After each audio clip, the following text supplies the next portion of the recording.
L'aventure a commencé le 7 mars avec l'atelier couture donc, qui a ouvert à Châteaugiron 3 fois par semaine. Ça a été des quartiers entiers qui sont venus pour créer, faire des blasons, avoir leurs couleurs et tout, des hommes comme des femmes. C'était vraiment de tous les âges, c'était un lieu de rencontre. Les gens venaient même avec le café et tout, c'était un endroit de partage. Et l'arrière ça repiquait en plus, là, tu sais, là, regarde, c'est un scratch.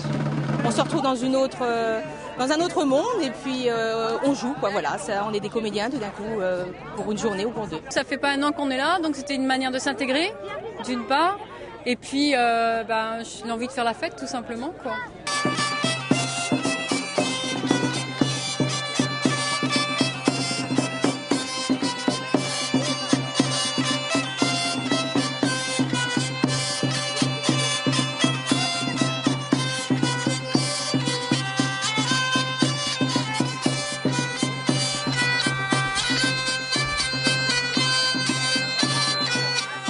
Par rapport aux divers festivals que j'ai pu faire avant, il y a beaucoup de gens qui jouent le jeu, en fait, il y a beaucoup de gens qui viennent costumés, donc c'est intéressant, ça permet de se mettre un peu dans l'ambiance et de vivre un peu comme à l'époque. Ça s'appelle un tchoukounou. Ça a été inventé au IIIe siècle après Jésus-Christ par un ingénieur qui s'appelle Zheng Liang. Il a inventé la première arbalète semi-automatique avec chargeur. Le Moyen-Âge est redevenu quelque chose de très présent dans notre société. En France, nous sommes passés d'une 60aine de fêtes historiques au début des années 80 à plus de 600 cette année.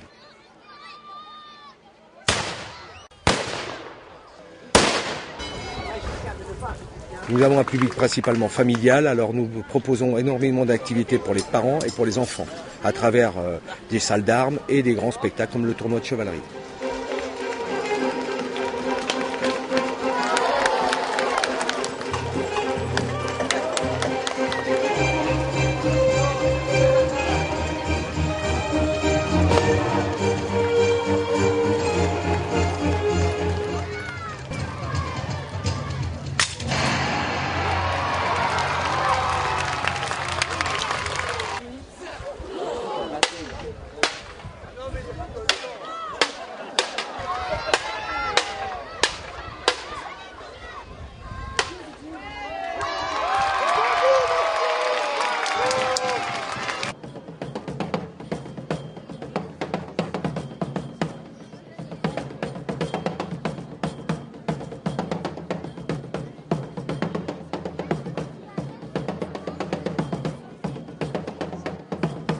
C'est un événement, le millénaire, on ne verra pas, donc il faut être là, il faut être présent.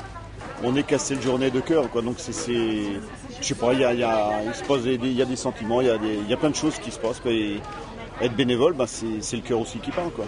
Moi je participe à peu près à toutes les fêtes Châteaugiron et autour de Châteaugiron. Qu'est-ce qui vous plaît ? Le bénévolat, moi c'est ma vie. Si le vent est montant encore, on va être obligé de baisser les bâches. Ouais.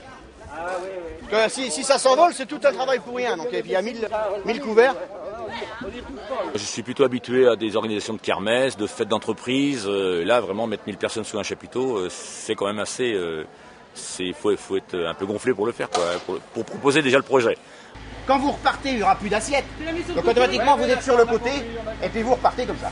D'accord ? Allez, c'est bon, Joseph. De toute façon, les tables sont obligées d'être remplies parce qu'il y a des Oui, voilà, il y a 2 fois 7. Il fallait 150 bénévoles, mais des bénévoles, ce ne sont pas des professionnels, donc il fallait trouver une technique de service adaptée.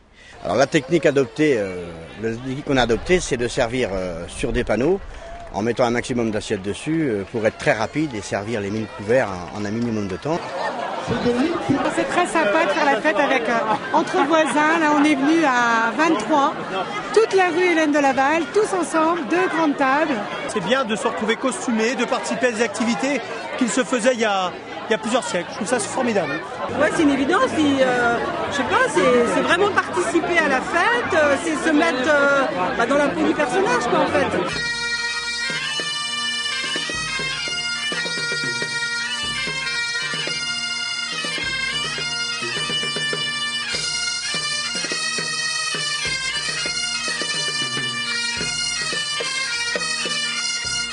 ça m'aurait pas plu de vivre au Moyen-Âge, parce qu'il n'y avait pas ce confort qu'on a aujourd'hui. Je ne pense pas que j'aurais aimé vivre cette époque. On est pas mal avec son portable, avec son micro. On vit aujourd'hui, quoi. Je pense que j'aurais eu un peu peur. Des combats, de chevaliers.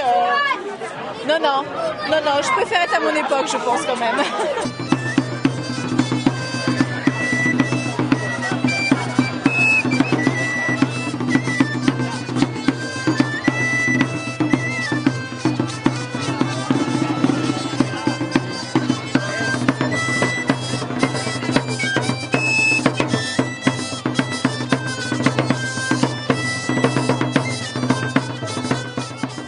Sur notre praticable, les jongleurs du village, invités par sa seigneurie.